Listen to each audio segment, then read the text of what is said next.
Friends, நான் இன்னைக்கு தக்காளி சட்னி செய்ய போகிறேன்.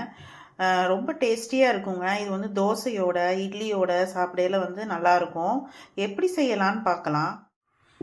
ஃபஸ்ட்டு அடுப்பில் நல்லெண்ணெய் ஊற்றிக்கோங்க. ஒரு 1.5 ஸ்பூன் ஊற்றிக்கோங்க. நம்ம ஃபஸ்ட்டு வதக்கிக்கலாம் சட்னியை.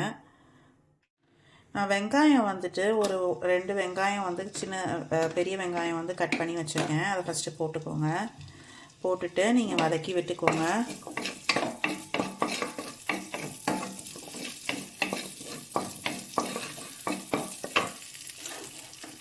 அடுத்தது பூண்டு பல் நான் ஒரு 6 பல் எடுத்திருக்கேன். அதையும் நல்லா மிக்ஸ் பண்ணிக்கோங்க.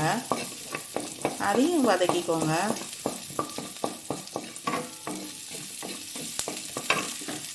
வதக்கிட்டு தக்காளி நான் ஒரு 4 தக்காளி எடுத்திருக்கேன். அதையும் நல்லா வதக்கிக்கோங்க.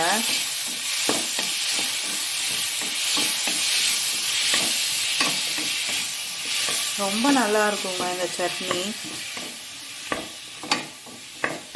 இது நல்லா ஒரு 2 மினிட்ஸ்க்கு வதக்கிக்கோங்க. இப்போ தக்காளி வதங்கிட்டு இருக்கையிலேயே நான் என்ன பண்ணுறேன்னா உப்பு ஆட் பண்ணிக்கிறேன்.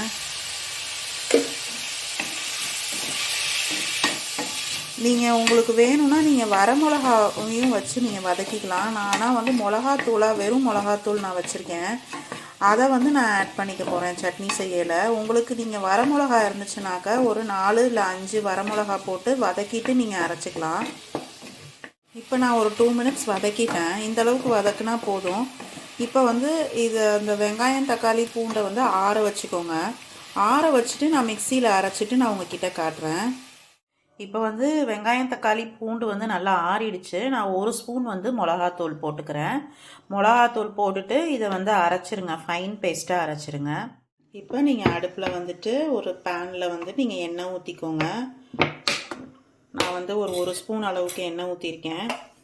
நல்லெண்ணெய் ஊற்றிருக்கேன். நான் கடுகு போட்டு தாளிச்சிக்கோங்க. கடுகு வெடிச்சிருச்சு. நான் கருவேப்பிலை போட்டுக்கிறேன். கருவேப்பிலை போட்டுட்டு இந்த சட்னியை நம்ம அரைச்சி வச்சுருக்கோம்ல அதை மிக்ஸ் பண்ணிக்கோங்க. மிக்ஸ் பண்ணி இது நல்லா கெட்டியாக ஆகிற வரைக்கும் நீங்கள் அடுப்பை கொஞ்சம் சிம்மில் வச்சு செய்யுங்க. அப்போ தான் நல்லா டேஸ்ட்டாக இருக்கும். பாருங்கள், சட்னி நல்லா ரெடி ஆகிடுச்சு. நல்லா கெட்டியாகிடுச்சு. நான் இன்றைக்கி தோசைக்கு இந்த சட்னி செஞ்சுருக்கேன். ரொம்ப ஈஸியான சட்னிங்க. நீங்களும் ட்ரை பண்ணி பாருங்கள். 5 நிமிஷத்தில் அந்த சட்னி நம்ம ரெடி பண்ணிடலாம். உங்களுக்கு இந்த வீடியோ பிடிச்சிருந்தா லைக் பண்ணுங்கள், கமெண்ட் பண்ணுங்கள், ஷேர் பண்ணுங்கள், சப்ஸ்கிரைப் பண்ணுங்கள். தேங்க்யூ.